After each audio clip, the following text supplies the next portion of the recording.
Hi ಎಲ್ಲರಿಗೂ ನಮಸ್ಕಾರ. ಮಂಗಳವಾರದ mini ವ್ಲಾಗ್ನ ಶೇರ್ ಮಾಡ್ತಾ ಇದ್ದೀನಿ. ಇವತ್ತೊಂದು ಸೀಮಂತದ ಫಂಕ್ಷನ್ ಇತ್ತು. ಅಂದರೆ ಮೆಹಂದಿ ಹಾಗೆ ಮೇಕಪ್ನ ಅವರು ಬುಕ್ ಮಾಡ್ಕೊಂಡಿದ್ರು. ಸೊ ಬೆಳಗ್ಗೆ ಬೇಗನೆ ಎದ್ದು ಸ್ವಲ್ಪ ವಾಕಿಂಗ್ ಎಲ್ಲ ಮುಗಿಸ್ಕೊಂಡು ಬಂದು ಕಿಚನ್ಗೆ ಹೋಗಿದ ತಕ್ಷಣ ನಮ್ಮ ಹಸುಗಳನ್ನೆಲ್ಲ ನೋಡಿ ಆನಂತರ ಒಂದು ಕಪ್ ಕಾಫಿ ಮಾಡಿ ಕುಡಿದು ಆನಂತರ ಒಟ್ಟಿಗೆನೇ ಇವತ್ತು ಅಡುಗೆನ ಮಾಡಿ ಮುಗಿಸ್ದೆ. ನಿನ್ನೆ ನಾನು ಮೆಹಂದಿ ಕೋನ್ಸ್ ಎಲ್ಲ ರೆಡಿ ಮಾಡಿ ಇಟ್ಕೊಂಡಿದ್ದೆ. ಅದ್ರ ಜೊತೆಗೆ ರೆಡಿ ಕೋನ್ಸ್ ಕೂಡ ರೆಡಿ ಮಾಡಿ ಎತ್ತಿಟ್ಕೊಳ್ತಾ ಇದ್ದೀನಿ. ಹಾಗೆ ಮೇಕಪ್ ಪ್ರಾಡಕ್ಟ್ಸ್ನ ಕೂಡ ಎಲ್ಲನೂ ಅರೇಂಜ್ ಮಾಡಿ ಎತ್ತಿಟ್ಕೊಂಡು ಊಟ ಮುಗಿಸಿ ಫ್ರೆಶ್ ಅಪ್ ಆಗಿ ಅಲ್ಲಿಂದ ನೆನ್ಮಂಗ್ಲಕ್ಕೆ ಹಸ್ಬೆಂಡ್ ಬಿಟ್ಟರು.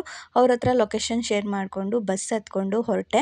ಬಸ್ಸಲ್ಲಿ ನನ್ನ ಒಂದು ಲೈವ್ ಲೊಕೇಶನ್ನ ನಾನು ನನ್ನ ಹಸ್ಬೆಂಡ್ಗೆ ಅಕ್ಕಂಗೆ ಎಲ್ಲ ಶೇರ್ ಮಾಡಿದೆ. ಯಾಕೆ ಅಂದರೆ ಹೆಣ್ಮಕ್ಳು ಒಬ್ಬರೇ ಈಚೆಗೆ ಹೋಗ್ತಾ ಇದ್ದೀವಿ ಅಂದರೆ ಸ್ವಲ್ಪ ನಮ್ಮ ಸೇಫ್ಟಿನೂ ಕೂಡ ಮುಖ್ಯ. ನಾವು ಎಲ್ಲಿದ್ದೀವಿ ಅಂತ ಫ್ಯಾಮಿಲಿಗೂ ಕೂಡ ಗೊತ್ತಾಗಬೇಕು. ಹಾಗಾಗಿ ಲೊಕೇಶನ್ ರೀಚ್ ಆಗಿದ ತಕ್ಷಣ ಮನೆಗೆ ಹೋಗಿ ನಾನು ಮೆಹಂದಿ ಹಾಕೋದಕ್ಕೆ ಸ್ಟಾರ್ಟ್ ಮಾಡಿದೆ. ಮೆಹಂದಿ ಅಂತೂ ತುಂಬ ಚೆನ್ನಾಗಿ ಬಂದಿತ್ತು. ಆದರೆ ಅವ್ರ ಕೈಯಲ್ಲಿ ಅದು ನಿಲ್ತಾನೆ ಇರಲಿಲ್ಲ, ಪೂರ್ತಿ ಉದುರೋಗ್ತಾ ಇತ್ತು. ಆದಷ್ಟು ಚೆನ್ನಾಗಿ ಹಾಕೋದಕ್ಕೆ ಟ್ರೈ ಮಾಡಿದ್ದೀನಿ. ಸಿಗ್ತೀನಿ ಮುಂದೆ